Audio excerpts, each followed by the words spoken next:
Sibu Alhaji Ali Chengera Mungu chia kugabira kino mbula Mungu kyamaani funa ekirowoozo kino wampulidde mukwogerako adenze nga Sheik Saleh amaze naye mu byogeddwa ntegedde nti hadithi eno agibasomedde man bana lillahi masjidan bana Allahu lahu baytan fil janna omuntu azimba lillah eyo sharti mugimanye ozimba lwaki lillah naye bw'ozimba ng'enniya ye erimu n'ebirala awo tojja kugiyingira sebo nti kulimba oba oyagala ogiyingire zimba lwaki lillah mu kitundu mu hadisi erimu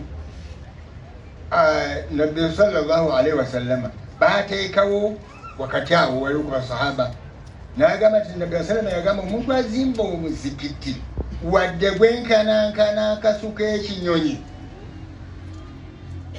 kitegeeza ne bwe gubanga mutono gutya bana Allahu lahu baytan kakati ni mukitegeerera tukimanye almaalu walbanuuna zinatu lhayati dunia abaana n'emaali byonna byetwagala ye byetusooka n'okusaba katonda mpa maali mpe n'abaana n'ebirala naye zinatu lhayati dunia ebyo byakwewunda byaki byabulamu buno obwensi naye walbaqiyatu salihatu bisigalawo nga birongoofu nga birungi nga omuzikiti haji gwazimbyeku khayrun inda rabbika byebisingako obulungi ewa Mukama Katonda. Kakati baqiyatu salihat tukimanyi ng'ekigamba nti ekigambo subhanallahi walhamdulillahi muddeni subhanallah walhamdulillah wala ilaha illallah wallahu akbar wala quwwata illa billah olirosanga ng'ekigambo mu Qur'an albaqiyatu salihat batera kukivvuunula nga kidda ku kigambo ekyo kyosoma naye albaqiyatu salihat oba oyagadde okukitereeza obulungi buli kyonna kyokola nga kirungi nga takusigalawo khayrun inda rabbika naye buli okola kyokoze naye nga tikijja kusigalawo na oyinza okukifunamu empeera ba okifunamu tetugambye naye ekyokola nga kiriko akabonero ngaakati omuzikiti okulabika nti kijja kusigalawo oluvannyuma lwe n'abalala bagukozese okutuusa yomero kiyama Mungu anaayagala ekiyama kituuke khayrun inda rabbika okuyozayoza alhaji Mungu okukusobozesa okukozesa kino wanjagala mbategeeze baddu ba Allah bameka bali mu myaka gya haji ali webali nga balamu naye olina omubuuza nga yali akoze eki kya khayrul akhira ekirungi eri akhira ye oba tuzimbe muzikiti nasigadde haji byambuuliddeeko nga ze okumbuulira nzije namugaye tulina ekintu kimu kyetusigazza ng'ekintu ekyo nyumba ya imaamu oba ennyumba ekisulo eky'abagenyi abagenda ebweru mwe tumulaba nti bwemutuuka omuzikiti musangayo ebisulo ebyo birimu empeera nnyingi kubanga omuntu ajjanga mugenyi talina waanaasula talina jajja konkona naye kasaba amala g'omuzikiti omugati ennyumba yiyi benjogera tegera mu mwaka gwa 1962 nali Soroti nga gyensomesa abaali batuuseeko esoroti ku muzikiti ogwo ogw'omuttabu baaguteekako ennyumba ezo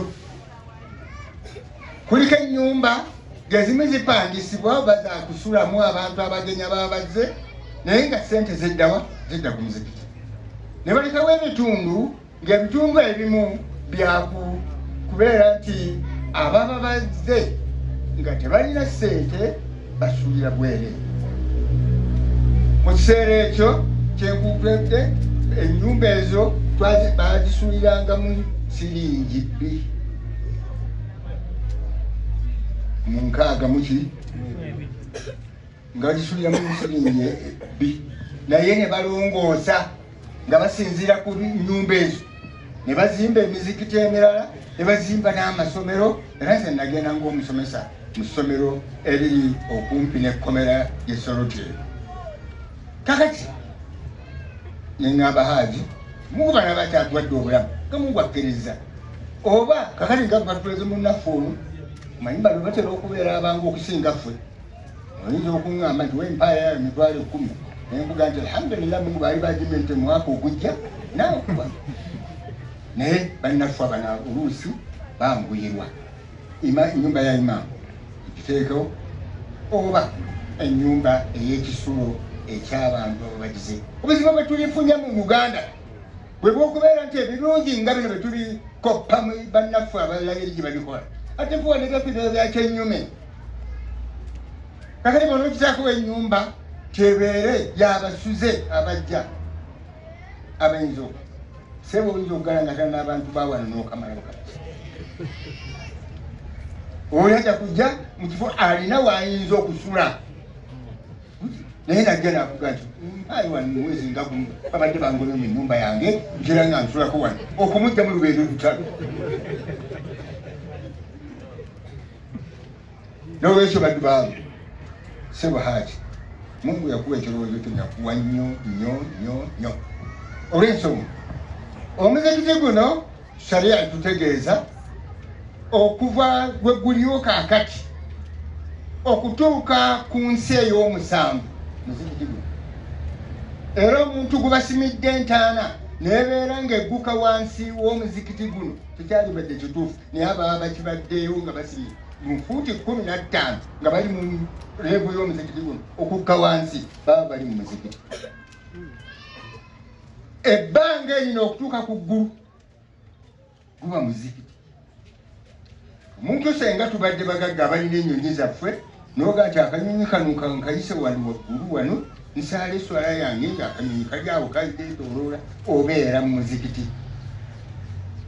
ezo empeera atazimbe muzikiti ogenda kuzita n'olwekyo Allah tulina okumwebaza ennyo okusobozesa okulabika nti ozimba ennyumba ya Mukama Katonda na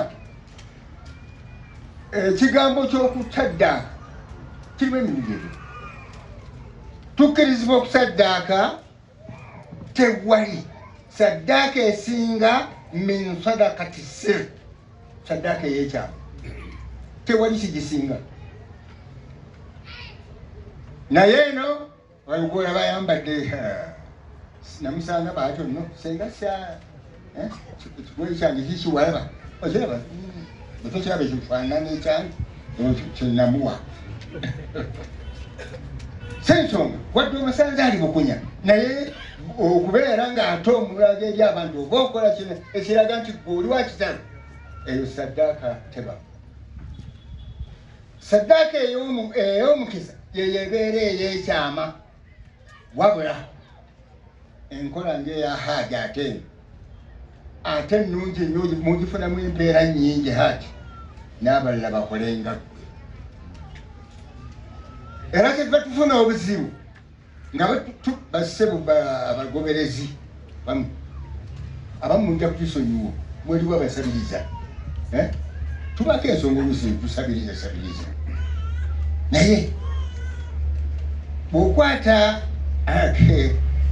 kazi mukiyita kino ekipapula kino ekizike kazi mukiyita kizike kati bw'okwata ekizike n'okyanjuluza nga bagambye okusaddaaka n'okola bwoti n'okireeta kiba kigamba kyekyo muba mugambye nange mundabe nze sigaba buno bunaka 10 nga baki sababu bwezisenda illa atafunira sababu ezo ye muntu abeeranga mukulu mu ngeri ze mugagga mu myaka gye oba mu kitiibwa kye oyo bwe bagamba nti abaye tusuule nga laba tebajja kakati yo okujja yabalage nti abange nange ntaddewo balyoke bakugoberere awo ofunamu embeera. Kati kitegeeza nti alhaji muzikiti guno ogutulaga n'ogufaanana buuti n'ogulongoosa oba otegeeza abalala abakufaanana abaliyo ne ku ssente tinammwe mugiweerere nze mugireki muzimba omuzikiti. Mungu asse emikisa mu kifo kino atteeremu emikisa emingi. Wabula tulina bannaffe abazimbi b'emizikiti wemuli naye muleese tabbu ku kuzimba emizikiti emingi nga temumaze na kunoonya bati abagenda okugisaalirako. Tutambula muno mu byalo yabyo n'osanga omuzikiti ng'oba olwese okuva ku jjuma okutuuka ku jjuma teguyingirwangamu. Simanyi oba nze ntambula awali tekiri bakira bamala okusaala ejjuma ne bagusiba.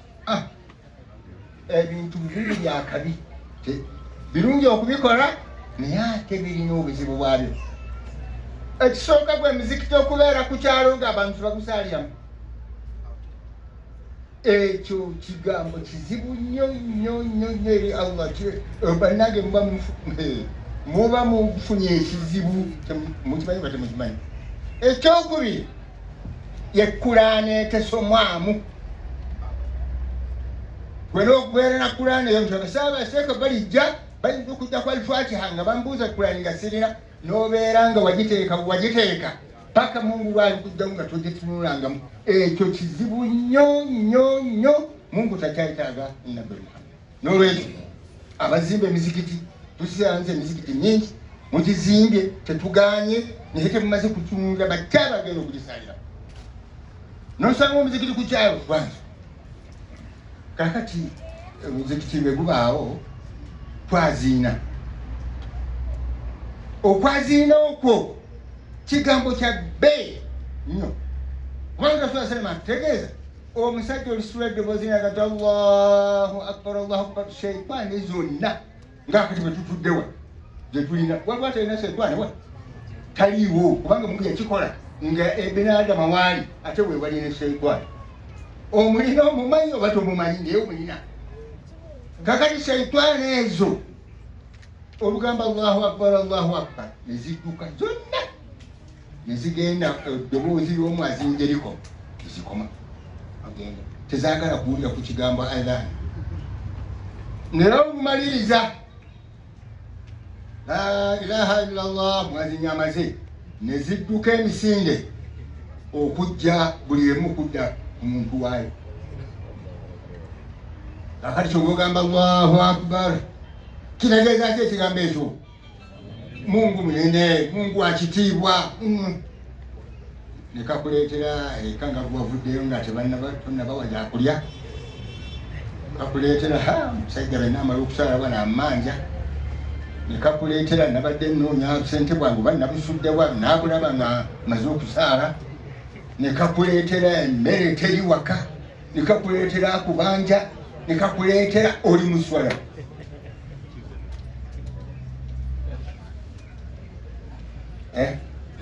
Allahu akbar nga Allah tekakukkiriza oba mwagala okukigezaako mukigeze tekasobola kukuleka n'osomawo okutuusa omaleko kisoboka. Era olugero nga kakuleetera tobadde tolowooza nakulowooza. Namumaliriza ebigambo byange waliwo emaama omu yajja yali masaba abakulu abedda abulama n'agamba Sheikh nga oli mubuulizi mulungi nnyo wali min awliyaa illah mbaddu ba Allah mulongoofu. N'agamba nti yasira nzize okwebuuzaako nina ekintu kyange kya bbeeyi naye nfukudde ennyumba yange yonna kimbuze bwe nakiteeka njagala ompe ku dduwa. Mungu annondese kintu kyenkinyuma nnyo ekyo kyenjagala. Namugamba edduwa gyenkuwa bwegenda ofune ewuzu ogenda ku mukyala tojja kumalako n'akabbiri nga tonnajjukira kintu kyedduwa kitaike. Era omusajja bwe yagenda byakola ekyo Allahu akbar akato yasana